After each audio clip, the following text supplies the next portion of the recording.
श्री शिवाय नमस्तुभ्यां। भगवान शिव और माता पार्वती की आप सभी पर कृपा बनी रहे। सोमवती अमावस्या की आप सभी को हार्दिक शुभकामनाएं। सोमवार को पड़ने वाली अमावस्या को सोमवती अमावस्या कहा जाता है। ये वर्ष में लगभग एक अथवा दो बार ही आती है। इस अमावस्या का हिंदू धर्म में विशेष महत्व होता है। विवाहित स्त्रियां इस दिन अपने पतियों की दीर्घायु की कामना के लिए व्रत रखती हैं। इस दिन मौन व्रत रखने से भी सहस्त्र गोदान का फल मिलता है।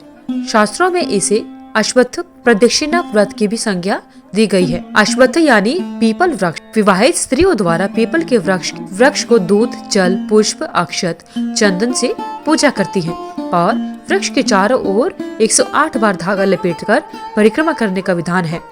और अन्य परंपराओं में भंवरे देने का भी विधान होता है। धान, पान और खड़ी हल्दी को मिलाकर उसे विधान पूर्वक तुलसी के पेड़ को चढ़ाया जाता है। इस दिन पवित्र नदियों में भी स्नान करने का विशेष महत्व समझा जाता है। कहा जाता है कि महाभारत में भीष्म ने युधिष्ठिर को इस दिन का महत्व समझाते हुए कहा था कि इस दिन पवित्र नदियों में स्नान करने वाला मनुष्य मृद, स्वस्थ और सभी दुखों से मुक्त होगा। ऐसा भी माना जाता है कि स्नान करने से पितरों की आत्माओं को शांति मिलती है। तो आइए भक्तजनों सुनते हैं सोमवती अमावस्या की व्रत कथा। पौराणिक कथा के अनुसार एक राज्य में एक गरीब ब्राह्मण रहा करता था। उस ब्राह्मण के पास पैसों की बहुत कमी थी।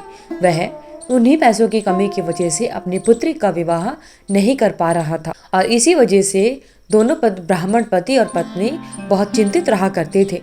अपनी गरीबी से परेशान होकर एक दिन ब्राह्मण दंपति ने एक साधु से उपाय पूछा। तो साधु ने बताया कि पास के गांव में एक धोबिन रहती है और जो अपने बेटे और अपनी बहू के साथ रहती है। यदि आपकी बेटी उस धोबिन की सेवा करे तो धोबिन खुश होकर उसे अपने मांग का सिंदूर दे देगी और जब आपकी बेटी को अपने मांग का सिंदूर दे देगी तो आपकी बेटी का विवाह शीघ्र तय हो जाएगा। यह सुनकर कन्या धोबिन के घर जाकर सारा काम करने लगी और इसका पता धोबिन व उसकी बहू को नहीं चल पाया। एक दिन धोबिन ने अपनी बहू से पूछा कि तुम इतना सारा काम इतनी जल्दी कैसे कर लेती हो? तो बहू बोली, मुझे लगा कि यह सारा काम आप करती हैं। तो धोबिन चौंक गई। उसने नजर रखना शुरू किया। बोला कि चलो देखते हैं कि कौन है जो हमारा सुबह सुबह आकर सारा काम करके चला जाता है। जब धोबिन ने सुबह उठकर देखा तो एक कन्या चुपचाप उसके घर का सारा काम कर रही थी। कई दिनों तक ऐसा चलता रहा। एक दिन धोबिन ने कन्या से पूछा कि तुम हमारे घर का काम क्यों करके जाती हो? तब कन्या ने कहा कि हमारे घर पर एक साधु महात्मा आए थे। उन्होंने कहा था कि अगर मैं आपकी सेवा करूंगी तो आप मुझे अपनी मांग का सिंदूर दे देंगी और उसके बाद मेरा विवाह तय हो जाएगा। उसकी बात सुनकर धोबिन अति प्रसन्न हुई और उसने अपनी मांग का सिंदूर उस कन्या को दे दिया और उसी समय धोबिन के पति की मृत्यु हो गई। उससे दुखी होकर कन्या घर से निकल पड़ी और एक पीपल के पेड़ के पास पहुंचकर 108 ईंटों के टुकड़े लिए और उन टुकड़ों को 108 बार परिक्रमा करके एक एक बार फेंकने लगी। कन्या ने ऐसा करने से धोबिन का पति जीवित हो गया। पीपल के पेड़ की परिक्रमा करने से कन्या को शुभ फल की प्राप्ति हुई। बोलिए भगवान भोलेनाथ की जय।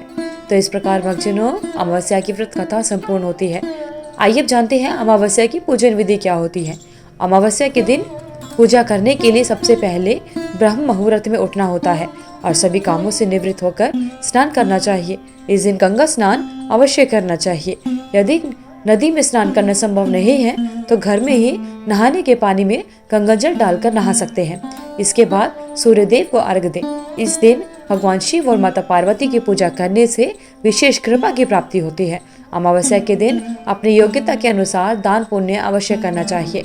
इससे सभी मनोकामनाएं पूरी होती हैं और साथ ही पितरों का आशीर्वाद प्राप्त होता है और पितरों की शांति के लिए तर्पण और श्राद्ध अवश्य करने चाहिए।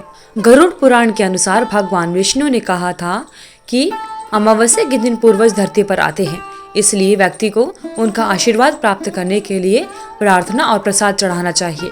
वहीं कुछ लोग अमावस्या पर व्रत भी रखते हैं। मान्यता है कि उपवास करने से व्यक्ति के पिछले सारे पाप धुल जाते हैं। अमावस्या व्रत रखने से व्यक्ति को सफलता, समृद्धि, स्वास्थ्य, धन और प्रेम की प्राप्ति होती है। व्रत के अलावा भी अमावस्या पूजा सभी बुरी शक्तियों को दूर रखती है और घर में सकारात्मक ऊर्जा बनी रहती है। भगवान भोलेनाथ और माता पार्वती की आप सभी पर कृपा बनी रहे। हे भोलेनाथ, आप अपने भक्तों पर ऐसे ही कृपा बनाए रखना। अगर आपको वीडियो अच्छी लगी तो वीडियो को लाइक करें, शेयर करें, चैनल को सब्सक्राइब करके बेल आइकन को जरूर प्रेस करें ताकि आगे आने वाली सभी वीडियोस की नोटिफिकेशन आप तक समय से पहुंचती रहे। कमेंट बॉक्स में हर हर महादेव लिखना ना भूलें।